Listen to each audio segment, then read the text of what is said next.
આજે આપણે જાણીશું શિવપુરાણના સપ્તમ અધ્યાયનું સુંદર અને સરળ ગુજરાતી સારાંશ. પાછલા અધ્યાયમાં આપણે ભગવાન શિવના નિરાકાર, પરબ્રહ્મ સ્વરૂપ અને તેમના નામ સ્મરણના મહિમા વિશે જાણ્યું હતું. આજે આપણે જાણીશું કે શિવભક્તિ કેવી રીતે જીવનને બદલવાની શક્તિ ધરાવે છે અને શિવની કૃપા કેવી રીતે ભક્તને સંસારના બંધનમાંથી મુક્ત કરે છે. ચાલો શરૂ કરીએ. સૂતજીએ કહ્યું, હે સાધુ મહાત્માઓ, તમે અત્યંત ઉત્તમ પ્રશ્ન પૂછ્યો છે. તમારો આ પ્રશ્ન ત્રણેય લોકોના હિત માટે છે. હું મારા ગુરુદેવ વ્યાસજીનું સ્મરણ કરીને તમારા સૌના સ્નેહવશ આ વિષયનું વર્ણન કરું છું. તમે તેને આદરપૂર્વક સાંભળો. સર્વોત્તમ શિવપુરાણ વેદાંતનો સાર છે. તે સર્વજ્ઞ છે અને તેના શ્રવણ તથા પાઠથી ભક્તો અને શ્રોતાઓના તમામ પાપોનો નાશ થાય છે. એટલું જ નહીં, તે પરલોકમાં પરમ કલ્યાણ અને પરમ તત્વની પ્રાપ્તિ કરાવનાર છે.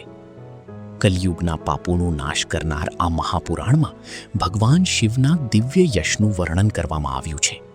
આ પુરાણ બ્રાહ્મણો સહિત સર્વ મનુષ્યોને ધર્મ, અર્થ, કામ અને મોક્ષ આ ચાર પુરુષાર્થોની પ્રાપ્તિ કરાવનાર છે. પોતાના પ્રભાવ અને મહિમાથી તે સદાય પ્રસિદ્ધ રહ્યું છે. આ શ્રેષ્ઠ શિવપુરાણના માત્ર અધ્યયનથી પણ કલિયુગમાં પાપોમાં ફસાયેલા જીવ ઉત્તમ ગતિ પ્રાપ્ત કરે છે. જ્યાં સુધી શિવપુરાણનો પ્રચાર અને પ્રસાર થતો નથી, ત્યાં સુધી કલિયુગના ભયાનક દોષો જગતમાં નિર્ભયતાથી ફેલાયેલા રહે છે. આથી શિવપુરાણને વેદ સમાન માનવામાં આવ્યું છે. આ વેદ તુલ્ય પુરાણની રચના સૌપ્રથમ સ્વયં ભગવાન શિવે કરી હતી. તેમાં 12 સંહિતાઓ હતી. વિદ્યેશ્વર સંહિતા, રુદ્ર સંહિતા, વિનાયક સંહિતા, ઉમા સંહિતા, માતૃ સંહિતા, એકાદશ રુદ્ર સંહિતા, કૈલાસ સંહિતા, શતરુદ્ર સંહિતા, કોટી રુદ્ર સંહિતા, સહસ્ત્ર કોટી રુદ્ર સંહિતા, વાયવીય સંહિતા અને ધર્મ સંહિતા. આ 12 સંહિતાઓ અત્યંત પવિત્ર માનવામાં આવે છે. હે બ્રાહ્મણો, હવે હું તેમની શ્લોક સંખ્યા કહું છું. તમે તેને આદરપૂર્વક સાંભળો. વિદ્યેશ્વર સંહિતામાં 10,000 શ્લોકો છે. રુદ્ર સંહિતા, વિનાયક સંહિતા, ઉમા સંહિતા અને માતૃ સંહિતા દરેકમાં 8,000 શ્લોકો છે. એકાદશ રુદ્ર સંહિતામાં 13,000, કૈલાસ સંહિતામાં 6,000, શતરુદ્ર સંહિતામાં 3,000, કોટી રુદ્ર સંહિતામાં 9,000, સહસ્ત્ર કોટી રુદ્ર સંહિતામાં 11,000, વાયવ્ય સંહિતામાં 4,000 અને ધર્મ સંહિતામાં 12,000 શ્લોકો છે. આ રીતે મૂળ શિવપુરાણમાં કુલ 1,00,000 શ્લોકો હતા. પરંતુ મહર્ષિ વ્યાસજીએ તેને સંક્ષિપ્ત કરીને 24,000 શ્લોકોમાં ગોઠવ્યું. 18 મહાપુરાણોમાં શિવપુરાણનું ચોથું સ્થાન છે. આજના સ્વરૂપમાં તેમાં 7 સંહિતાઓ છે. પ્રાચીન સમયમાં ભગવાન શિવે શ્લોકોની દ્રષ્ટિએ 1 અબજ 100 કરોડ શ્લોકોનું વિશાળ પુરાણ રચ્યું હતું. સૃષ્ટિના આરંભમાં તે અત્યંત વિસ્તૃત હતું.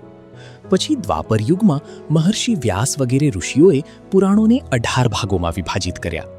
તે સમયે સમગ્ર પુરાણ સાહિત્યનું સંક્ષિપ્ત સ્વરૂપ 4,00,000 શ્લોકોમાં રહ્યું અને શિવપુરાણને 24,000 શ્લોકોમાં રજૂ કરવામાં આવ્યું. આ વેદ તુલ્ય શિવપુરાણ 7 સંહિતાઓમાં વિભાજિત છે. પ્રથમ વિદ્યેશ્વર સંહિતા, બીજી રુદ્ર સંહિતા, ત્રીજી શતરુદ્ર સંહિતા, ચોથી કોટી રુદ્ર સંહિતા, પાંચમી ઉમા સંહિતા, છઠ્ઠી કૈલાસ સંહિતા અને સાતમી વાયવીય સંહિતા. આ 7 સંહિતાઓથી યુક્ત આ દિવ્ય પુરાણ વેદ સમાન પ્રમાણભૂત છે અને સર્વોત્તમ ગતિ પ્રદાન કરનાર છે.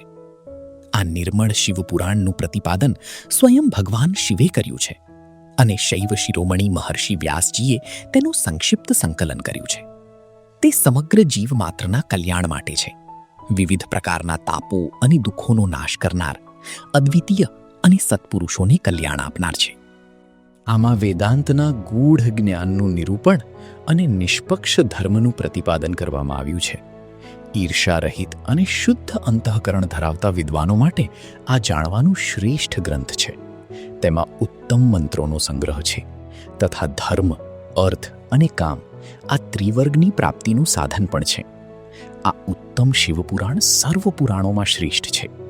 વેદ અને વેદાંતમાં વર્ણવાયેલા પરમ તત્વ અને પરમાત્માના મહિમાનું તેમાં ગાન કરવામાં આવ્યું છે. જે વ્યક્તિ શ્રદ્ધા અને આદરપૂર્વક તેનું પાઠ કરે છે અથવા તેનું શ્રવણ કરે છે તે ભગવાન શિવનો પ્રિય બની અંતે પરમ ગતિ પ્રાપ્ત કરે છે. જો તમને આ વિડીયો ગમ્યો હોય તો તેને લાઈક કરો, તમારા મિત્રો અને પરિવાર સાથે શેર કરો અને વીડી ગુજરાતી ચેનલને સબસ્ક્રાઇબ કરવાનું ભૂલશો નહીં. આવતા વિડીયોમાં આપણે જાણીશું શિવપુરાણના અષ્ટમ અધ્યાયનું સુંદર અને પ્રેરણાદાયક ગુજરાતી સારાંશ. હર હર મહાદેવ. ગુજરાતીઓ વડે, ગુજરાતીઓ થકી, ગુજરાતીઓ માટે વીડી ગુજરાતી.